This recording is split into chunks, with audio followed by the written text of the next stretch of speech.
For this edition of the GoToAK.com video blog, we're going on a road trip to Seward.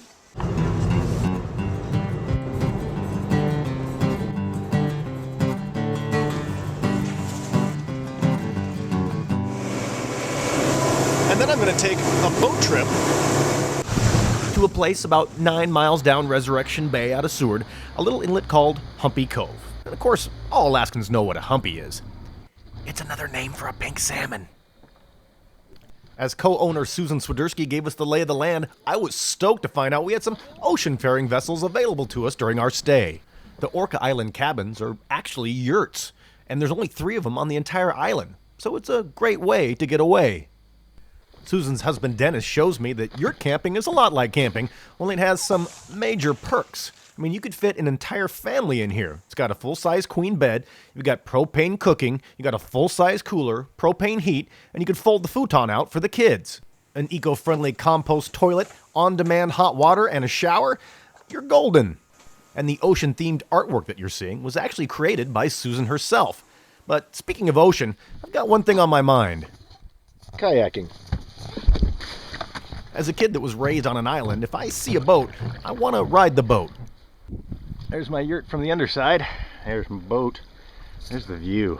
Nice. As you probably know, weather around the Seward area, not always this sunny, so felt like I was obligated to take advantage of the situation.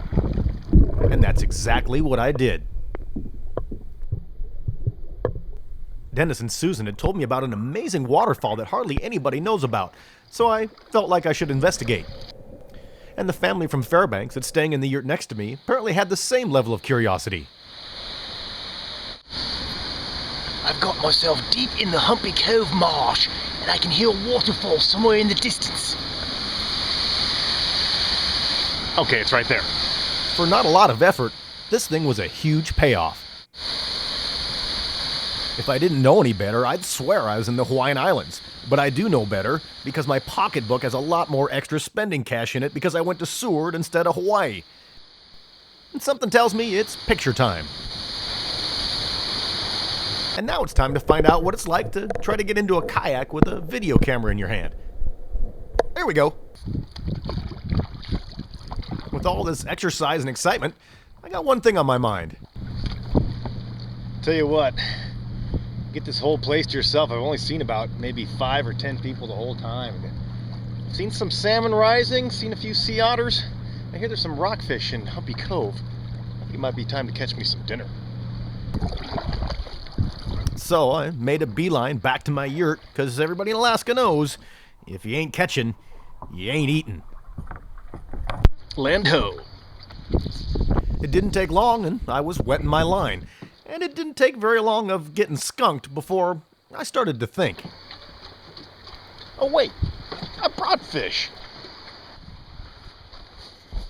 A great fisherman will catch fish, but a smart one will bring fish with him that he caught from the previous blog trip.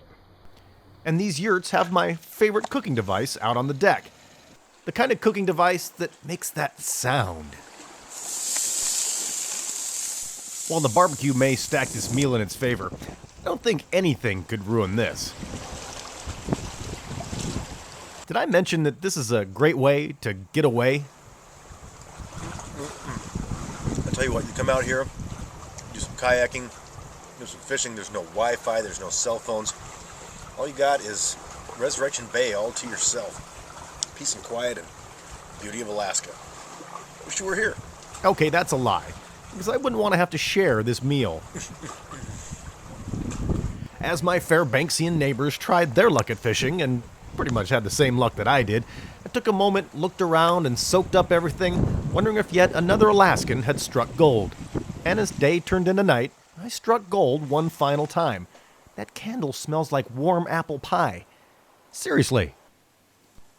And while I could just relax with a good book, I'm a video blogger, so I edit video when I want to relax. And I mooch s'mores from my neighbor's campfire.